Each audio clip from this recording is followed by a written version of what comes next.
Hello दोस्तों, नमस्कार। स्वागत है आप सभी का एक बार फिर से आपके अपने यूट्यूब चैनल GKGS बाय राज सर क्लासेस में। दोस्तों, हमारा टॉपिक चल रहा है भारत का भूगोल और इसके अंतर्गत आज हम पढ़ने जा रहे हैं भारत की जलवायु। दोस्तों, जलवायु के बारे में आज हम पढ़ेंगे। भारत की जलवायु कैसी है ना, और मौसम क्या होते हैं इसके बारे में हम जानकारी लेंगे। चलिए दोस्तों, वीडियो में आगे बढ़ते हैं। अगर अभी तक आपने अपने चैनल को सब्सक्राइब नहीं किया है तो चैनल को सब्सक्राइब करें, बेल आइकन को दबाएं ताकि आगामी वीडियो की नोटिफिकेशन आपके तक पहुंच सके। चलिए दोस्तों, चलते हैं, वीडियो आगे बढ़ाते हैं। तो दोस्तों, जलवायु क्या होती है? हम पढ़ रहे हैं दोस्तों भारत की जलवायु। तो दोस्तों, भारत की जलवायु देखिए, किसी स्थान अथवा देश में लंबे समय के तापमान, वर्षा, वायुमंडलीय दबाव तथा पवनों की दिशा एवं वेग का समग्र अध्ययन क्या कहलाता है दोस्तों? जलवायु विज्ञान के अंतर्गत इसके अंतर्गत आता है ना। क्या क्या आते हैं? तापमान, वर्षा, वायुमंडलीय दबाव, पवनों की दिशा, वेग का समग्र अध्ययन जलवायु विज्ञान के अंतर्गत किया जाता है तथा इन समस्त दशाओं को जलवायु कहते हैं। तो दोस्तों देखिए, आपने इस प्रकार परिभाषा देख लिए हैं, लेकिन एक परिभाषा और है। तो वो परिभाषा क्या है? किसी स्थान विशेष की दीर्घकालीन मौसमी दशाओं का अध्ययन क्या कहलाता है? जलवायु कहलाता है। मतलब किसी स्थान विशेष है, वहाँ की दीर्घकालीन मौसमी जो दशाएं हैं, दीर्घकालीन मतलब लंबे समय तक चलने वाली मौसमी दशाएं, उसका अध्ययन क्या कहलाता है दोस्तों? जलवायु कहलाता है। और इसकी अवधि सामान्यतः क्या होती है? जलवायु की अवधि 32 वर्ष की होती है ना। तो 32 वर्ष की इसकी अवधि होती है। चलिए आगे बढ़ते हैं दोस्तों, आगे जानकारी लेते हैं। तो दोस्तों, संपूर्ण भारत को जलवायु की दृष्टि से उष्णकटिबंधीय मानसूनी जलवायु वाला देश माना जाता है। तो उष्णकटिबंधीय मानसूनी जलवायु वाला देश है भारत अपना, है ना। चलिए आगे बढ़ते हैं, आगे जानकारी लेते हैं, मौसम के बारे में जानकारी लेते हैं। तो दोस्तों, मौसम के बारे में देखें तो मौसम वायुमंडल की क्षणिक अवस्था है, जबकि जलवायु का तात्पर्य अपेक्षाकृत लंबे समय की मौसमी दशाओं के औसत से होता है। मौसम जल्दी जल्दी बदलता है ना। तो मौसम की अगर परिभाषा देखें तो किसी स्थान के तापमान, हवाओं तथा आर्द्रता का लघुकालीन प्रभाव क्या कहलाता है? मौसम कहलाता है। चलिए, तो दोस्तों, मौसम जल्दी जल्दी बदलता है, जैसे कि एक दिन में या एक सप्ताह में, परंतु जलवायु में बदलाव 30 दिन मतलब माफ़ कीजिए, जलवायु में बदलाव दोस्तों 30 अथवा इससे भी अधिक वर्षों में आता है। मतलब हम कह सकते हैं सामान्यतः अवधि 32 वर्ष, किसी किसी अन्य बुक में हमको 32 वर्ष भी मिलता है। चलिए आगे बढ़ते हैं। दोस्तों, भारत में उष्णकटिबंधीय मानसूनी जलवायु पाई जाती है, ये आप सभी को पता है ना। और मानसून शब्द की उत्पत्ति अरबी भाषा के मौसम शब्द से हुई है। कौन से शब्द से हुई है? अरबी भाषा। मानसून शब्द की उत्पत्ति कैसे हुई? तो मानसून शब्द की उत्पत्ति अरबी भाषा के मौसम शब्द से हुई है। मौसम शब्द का अर्थ होता है पवनों की दिशा का मौसम के अनुसार उलट जाना, है ना। पवनों की दिशा का मौसम के अनुसार उलट जाना, इसका अर्थ होता है मौसम का, है ना। और दोस्तों, भारत में अरब सागर एवं बंगाल की खाड़ी से चलने वाली जो हवाएं की दिशा में ऋतुवत परिवर्तन हो जाता है, इसी संदर्भ में भारतीय जलवायु को मानसूनी जलवायु कहा जाता है। और दोस्तों, मानसून शब्द किसने दिया?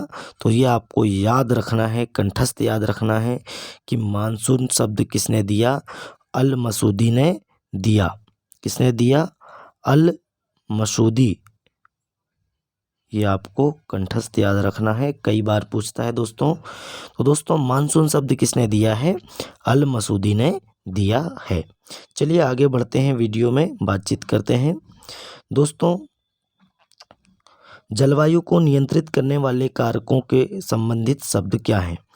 और मतलब जलवायु को नियंत्रित करने वाले कारक कौन कौन से हैं, और उससे हम संबंधित शब्द भी देखेंगे, ट्रिक देखेंगे कैसे अब में हमें याद रखना है इसको। चलिए आगे बढ़ते हैं। देखिए दोस्तों, जलवायु को नियंत्रित करने वाले कारकों के लिए एक शब्द है। कौन सा शब्द है दोस्तों? Land forms. क्या है दोस्तों? लैंड फॉर्म्स, है ना। उसके लिए ये प्रयोग किया जाता है जो जलवायु को प्रभावित करते हैं ना। तो एल से लैंड फॉर्म्स को हमने एक एक करके एक एक शब्द के हिसाब से देखेंगे, एक एक लेटर के हिसाब से देखेंगे।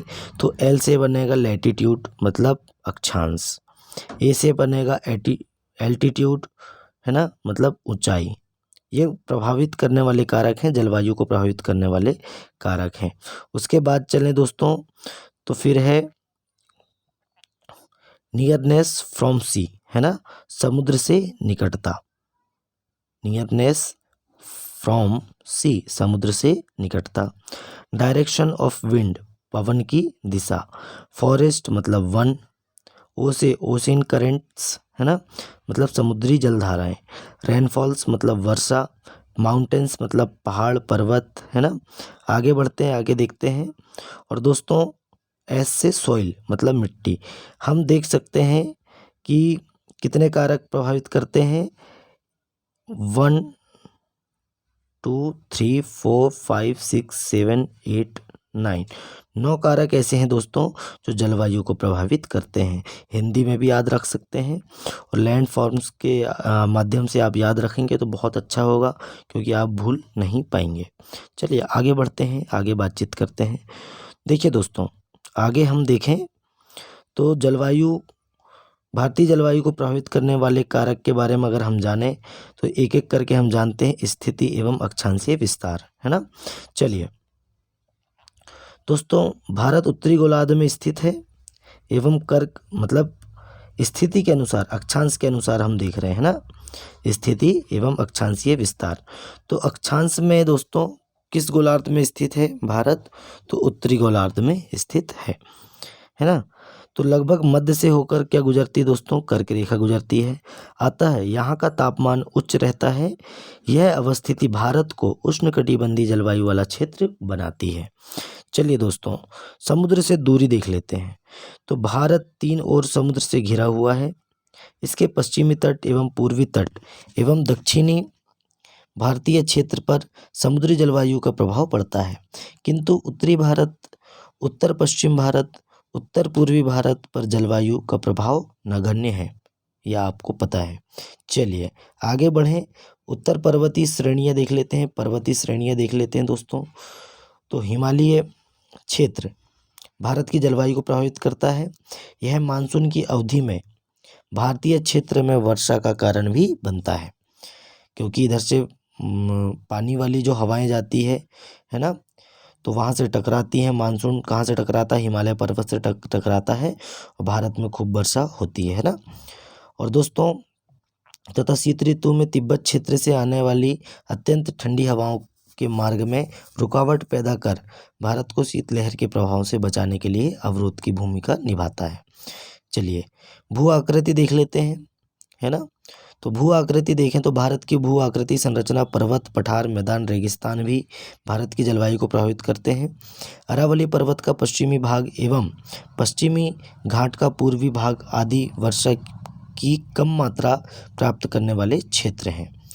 अब देखते हैं दोस्तों मानसूनी हवाएं, मानसूनी हवाएं देख लेते हैं। तो दोस्तों मानसूनी हवाएं भी भारतीय जलवायु को प्रभावित करती है, जैसे हवाओं में आर्द्रता की मात्रा, हवाओं की दिशा एवं गति आदि इसका प्रभाव करती है ना।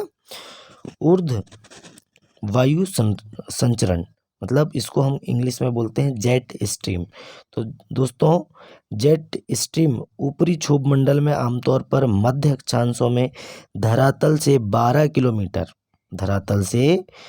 किलोमीटर ऊपर पश्चिम से पूर्व दिशा में, मतलब कि ऐसे पश्चिम से पूर्व दिशा में तीव्र गति से चलने वाली एक धारा का नाम है। इसकी गति सामान्यतः 150 से 300 किलोमीटर प्रति घंटा होती है। मतलब हम जेट स्ट्रीम आप समझ चुके हैं दोस्तों कि जेट स्ट्रीम क्या होता है। जो क्षोभ मंडल है हमारा, वायुमंडल की जो पहली परत है क्षोभ मंडल, जिसमें मौसम संबंधी घटनाएं होती है ना, और बारिश होती है। तो दोस्तों जो क्षोभ मंडल की ऊपरी परत है, जो क्षोभ मंडल की, देखिए ये हमारी पृथ्वी है और ये हमारा पूरा वायुमंडल है ना। तो इसकी ये पहली परत है ना।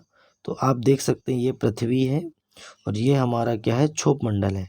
तो यहाँ से 12 से 18 किलोमीटर तक इसका विस्तार है। तो दोस्तों इसकी जो ऊपरी परत है यहाँ पे दोस्तों एक तेज गति से हवाएं चलती है ना। पश्चिम से पूर्व दिशा की ओर तीव्र गति से हवाएं चलती है। इसी को हम क्या नाम देते हैं दोस्तों? इस धारा को हम क्या नाम देते हैं? जेट स्ट्रीम नाम देते हैं। चलिए आगे बढ़ते हैं, आगे बातचीत करते हैं। उष्णकटिबंधीय चक्रवात और पश्चिमी विक्षोभ क्या होते हैं, है ना। तो दोस्तों उष्णकटिबंधीय चक्रवात का निर्माण बंगाल की खाड़ी और अरब सागर में होता है और यह प्रायद्वीपीय भारत के एक बड़े भूभाग को प्रभावित करता है। चलिए अब देखते हैं दक्षिणी दोलन, है ना। दक्षिणी दोलन क्या है दोस्तों? जब कभी हिंद महासागर के ऊपरी सतह पर दबाव आदि हो जाता है या प्रशांत महासागर के ऊपर, अब देखिए ये है हमारा भारत देश। तो दोस्तों हिंद महासागर की ऊपरी सतह, हिंद महासागर कहाँ है? ये है हमारा, इसकी ऊपरी सतह मतलब ऊपर, ऊपरी सतह है, ऊपर जो खुला हुआ हिस्सा रहता है जहाँ पानी नहीं रहता, मतलब समुद्र के ऊपर, है ना। दबाव अधिक हो जाता है। दबाव क्यों अधिक हो जाता है? क्योंकि सीधी किरण पड़ती है, सूर्य की किरणें पड़ती हैं, है ना। और गर्म होकर पानी कैसे उठता है? ऊपर उठता है ना, वाष्प बनकर। तो दोस्तों वहाँ जो दबाव अधिक हो जाता है तथा प्रशांत महासागर इधर है ना, के ऊपर निम्न वायुदाब हो जाता है ना। तो ये दोस्तों हिंद महासागर, है ना, हिंद महासागर में उच्च दाब वाले क्षेत्र जो होता है वहाँ उसका निर्माण हो जाता है। तो हिंद महासागर पर उच्च दाब क्षेत्र का निर्माण हो जाता है। दोनों महासागरों के इस उच्च एवं निम्न वायुदाबीय अंततः संबंध को ही दक्षिणी दोलन कहा जाता है। तो ये दक्षिणी दोलन ऐसे घूमेगा, इसको क्या बोलेंगे हम? चक्रवात बोलेंगे। क्या बोलेंगे दोस्तों? चक्रवात बोलेंगे। चलिए दोस्तों आगे बढ़ते हैं। एल नीनो क्या है ना। तो दोस्तों यह क्या है? यह पेरू के निकट, पेरू के तट, मतलब एक देश है हमारा पेरू, पेरू के तट पर पूर्वी प्रशांत महासागर। पेरू कहाँ का देश है? तो पेरू देश है दोस्तों दक्षिणी अमेरिका का देश है एक पेरू, है ना। तो पेरू के तट पर पूर्वी प्रशांत महासागर में उत्पन्न होने वाली एक गर्म धारा है ना। इसके प्रभाव के कारण भारत में कम वर्षा होती है। अब ला नीना देखिए, एल नीनो और ला नीना ये भी एक कारक हैं जो जलवायु को प्रभावित करते हैं, भारतीय जलवायु को। तो दोस्तों इसके बारे में हम अगर जानें तो जो एल नीनो है कि विपरीत संकल्पना, मतलब एल नीनो के विपरीत ही। अब एल नीनो हमने जान चुके हैं क्या है? यह पेरू के तट पर पूर्वी प्रशांत महासागर में उत्पन्न होने वाली गर्म जलधारा है। तो दोस्तों ला नीना कैसी होगी? ठंडी होगी, है ना। तो दोस्तों विपरीत संकल्पना मतलब कि एल नीनो के विपरीत जो परिस्थिति होती है उसके प्रभाव को भारत में पर्याप्त वर्षा प्राप्त होती है। मतलब कि एल नीनो के कारण भारत में कम वर्षा होती है और ला नीना के कारण भारत में पर्याप्त वर्षा होती है, ये हम जानते हैं। चलिए आगे बढ़ते हैं। कोपेन का जलवायु वर्गीकरण। देखिए जलवायु वर्गीकरण किसने दिया उसके बारे में हम जानेंगे। तो उस वैज्ञानिक का नाम क्या है? कोपेन है। क्या नाम है दोस्तों? आपको याद रखना है, क्या नाम है? कोपेन नाम है। तो दोस्तों कोपेन ने सर्वप्रथम वर्ष 1918 में, कब दिए? अभी है 1918 में, विश्व को 3 जलवायु क्षेत्रों में विभाजित किया। तो विश्व को कितने जलवायु क्षेत्र में विभाजित किया जाता है? तो 3 जलवायु क्षेत्र में विभाजित किया जाता है। किसके अनुसार? कोपेन के अनुसार 1918 में इन्होंने विभाजित किया था। तो दोस्तों इसके पश्चात उन्होंने इस योजना में वर्ष 1931 व 1936 में संशोधन किया और कोपेन के जलवायु प्रदेशों के निर्धारित हेतु निम्नलिखित चरों का प्रयोग किया। तो कौन कौन से चरण हैं आप देख सकते हैं। कौन कौन से चरण हैं? 3 चरण हैं। वार्षिक एवं मासिक औसत तापमान। क्या दोस्तों? वार्षिक एवं मासिक औसत तापमान, वार्षिक एवं मासिक वर्षा और वनस्पति। ये 3 जो कारक हैं, है ना, 3 क्षेत्र हैं, 3 क्षेत्र में विभाजित किया है। अब देखते हैं आगे। कोपेन ने विभिन्न जलवायु प्रदेशों के लिए अंग्रेजी के संकेत अक्षरों का प्रयोग किया। उपर्युक्त कारकों के आधार पर कोपेन ने भारत को 5 मुख्य जलवायु क्षेत्रों में प्रदेशों में विभाजित किया है। तो दोस्तों भारत को कितने जलवायु प्रदेशों में विभाजित किया गया है? तो 5 जलवायु क्षेत्रों में विभाजित किया गया है। इन्हें व्यक्त करने के लिए कोपेन ने ABCD तथा E का प्रयोग किया है, ये आप देख सकते हैं। पुनः वर्षा एवं तापमान के वितरण प्रतिरूप में मौसमी विभिन्नता के आधार पर इन 5 मुख्य प्रकारों को पुनः 9 उप प्रकारों में विभाजित किया गया। देखिए, जो 5 प्रकार हैं जलवायु के, उनको पुनः 9 प्रकार में विभाजित किया गया है ना। और इन उप प्रकारों के लिए कोपेन ने अंग्रेजी के छोटे वर्णों MWSHG F और C का प्रयोग किया है। भारत को इन्होंने निम्न जलवायु विभागों में बांटा है। अब देखते हैं कौन कौन से विभाग में बांटा है। तो दोस्तों पहला है लघु शुष्क ऋतु सहित मानसूनी जलवायु का प्रकार, AMW, है ना। तो दोस्तों अब देखते हैं हम, ऐसी जलवायु मुंबई के दक्षिण में पश्चिमी तटीय क्षेत्रों में पाई जाती है। लघु शुष्क, आप देख सकते हैं, लघु शुष्क जो ऋतु है दोस्तों, मानसूनी जलवायु है। ऐसी जलवायु मुंबई के दक्षिण में पश्चिमी तटीय क्षेत्रों में पाई जाती है। इन क्षेत्रों में दोस्तों दक्षिणी पश्चिमी मानसून से ग्रीष्म ऋतु में 250 से 300 सेंटीमीटर से अधिक वर्षा होती है। इस जलवायु प्रदेश में आने वाले मुख्य क्षेत्र निम्नवत हैं। अब कौन कौन से हैं देखते हैं हम। तो दोस्तों कौन कौन से क्षेत्र हैं? मालाबार एवं कोंकण तट हमने पहले पढ़ चुके हैं। मालाबार क्या है, कोंकण क्या है, दोबारा बताने की जरूरत नहीं पड़ेगी, हमने डायग्राम के माध्यम से आपको समझाया था। तो दोस्तों गोवा के दक्षिणी तथा पश्चिमी घाट पर्वत का पश्चिमी ढाल, अंडमान निकोबार द्वीप समूह, ये दोस्तों 3 जो क्षेत्र हैं, यहाँ पे 250 से 300 सेंटीमीटर के बीच में वर्षा होती है। चलिए आगे बढ़ते हैं, आगे दूसरा प्रकार देखते हैं, उष्णकटिबंधीय सवाना जलवायु प्रदेश, है ना। तो दोस्तों यह जलवायु कोरोमंडल, मालाबार तटीय क्षेत्र के अतिरिक्त प्रायद्वीपीय पठार के अधिकांश भागों में भी पाई जाती है। अर्थात यह जलवायु कर्क रेखा के दक्षिण में स्थित प्रायद्वीपीय भारत के अधिकांश भागों में पाई जाती है। यहाँ सवाना प्रकार की वनस्पतियाँ पाई जाती है। अब सवाना क्या है? तो दोस्तों सवाना घास के मैदान है, अफ्रीका का है, अफ्रीका महाद्वीप है, उसका जो सबसे बड़ा सवाना घास के मैदान है ना।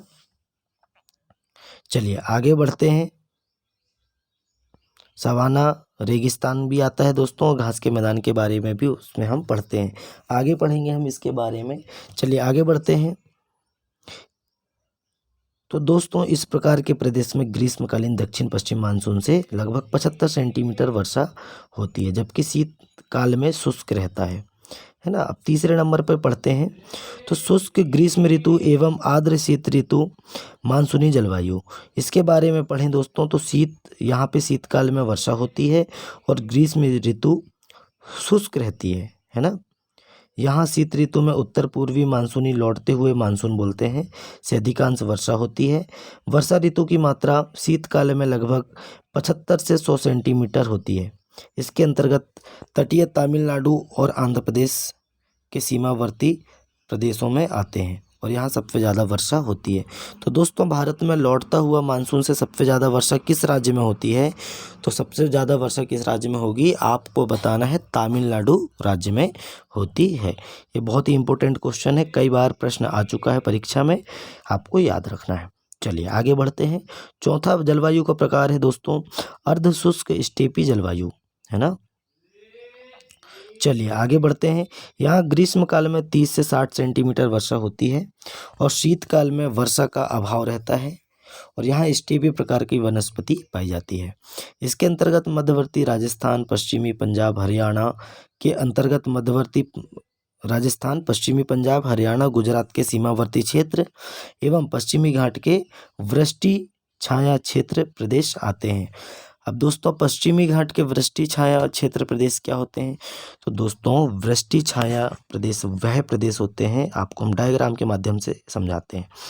देखिए डायग्राम के माध्यम से अगर समझाएं तो ये हमारा भारत का प्रायद्वीपीय प्रदेश है और दोस्तों जैसे कि आप देख सकते हैं यहाँ पे पर्वत श्रृंखला फैली है ना, पश्चिमी पर्वत श्रृंखला है।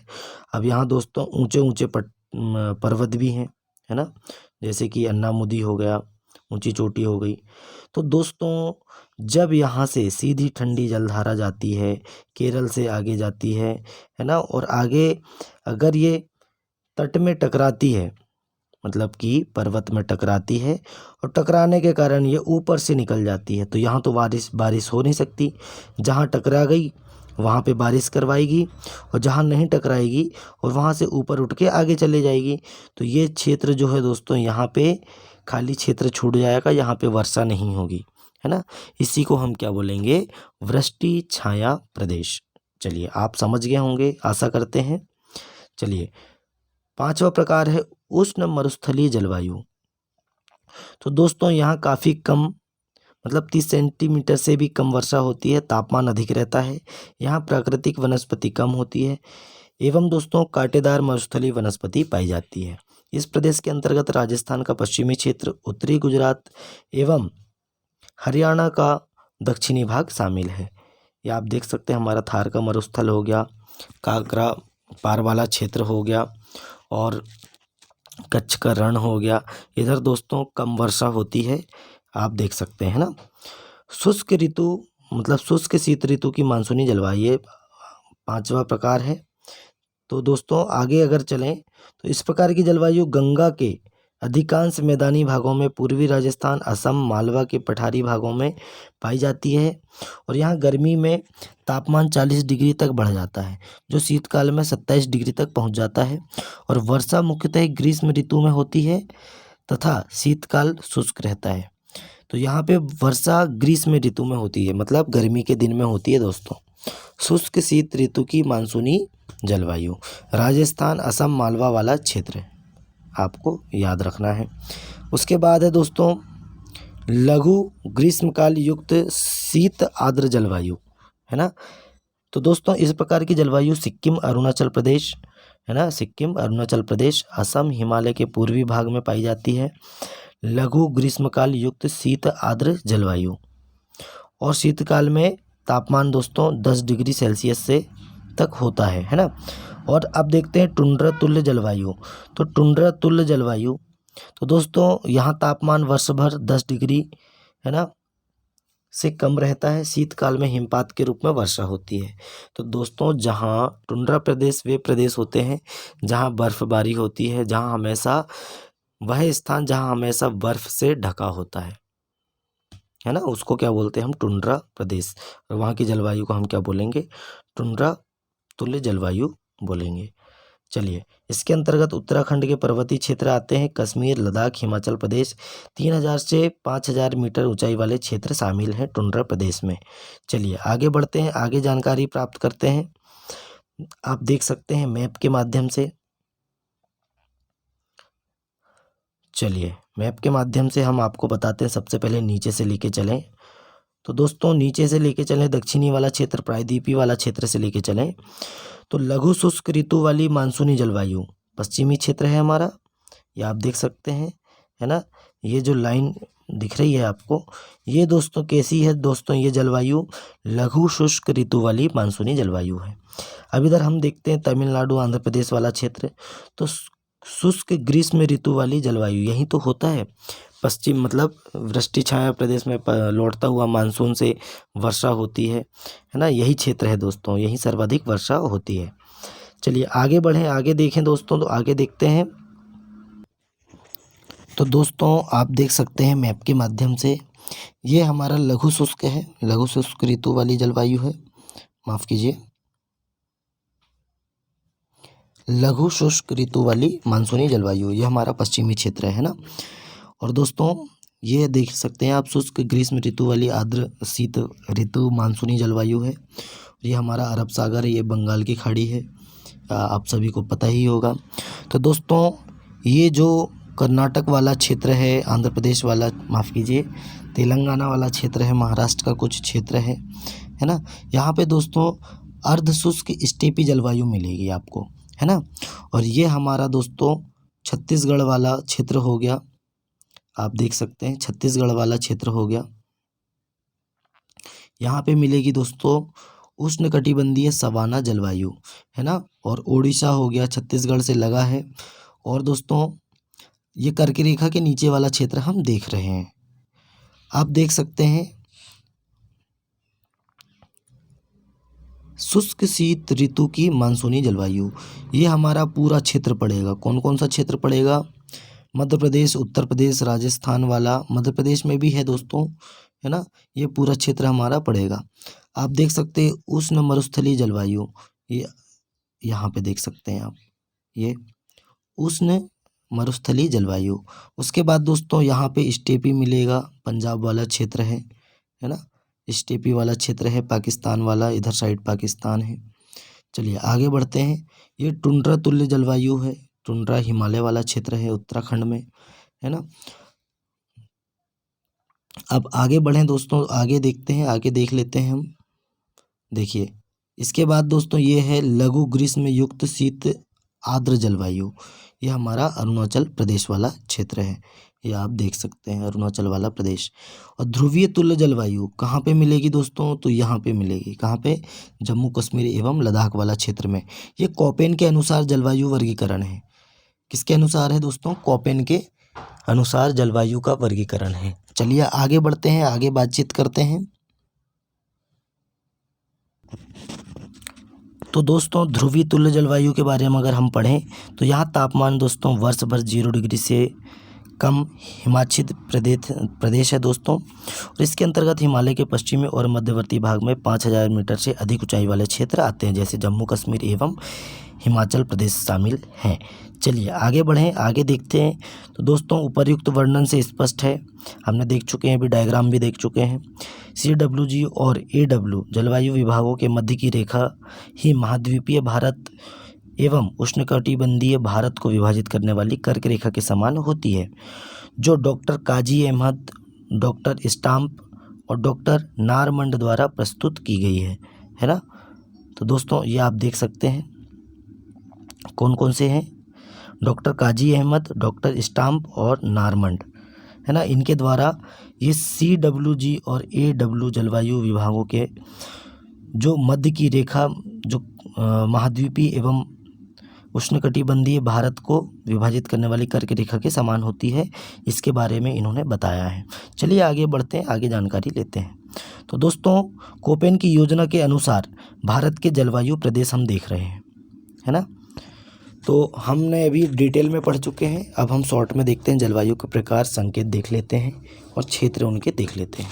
तो दोस्तों जलवायु के प्रकार में देखते हैं, तो ये है लघु शुष्क जलवायु। क्या है दोस्तों? लघु शुष्क ऋतु वाली जलवायु। तो इसका हम संकेत देख लेते हैं AMW, ये आपको याद रखना है। तो ये कहाँ मिलेगी? गोवा के दक्षिण में भारत का पश्चिमी तट। फिर है दोस्तों शुष्क ग्रीष्म ऋतु AS, इसका वर्ण संकेत है, और तमिलनाडु का कोरोमंडल तट मिलता है।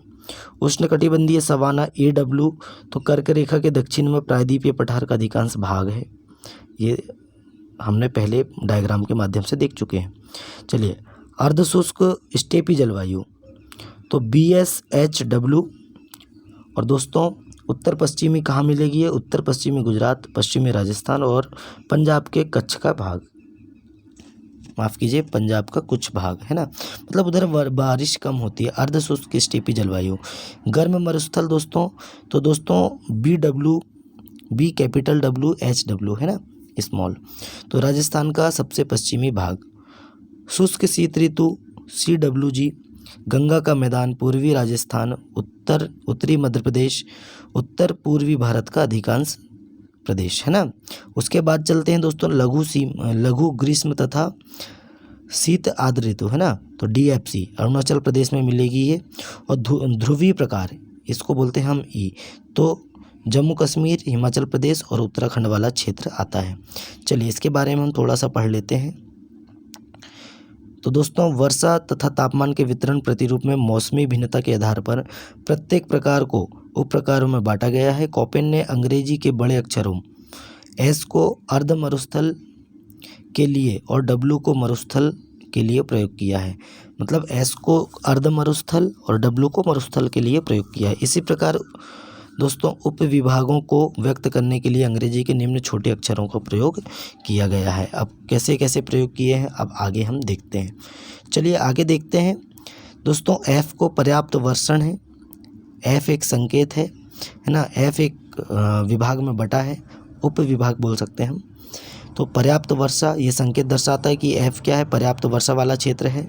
एम शुष्क मानसून होते हैं, है ना, और मानसून होते हुए भी वर्षा वन है।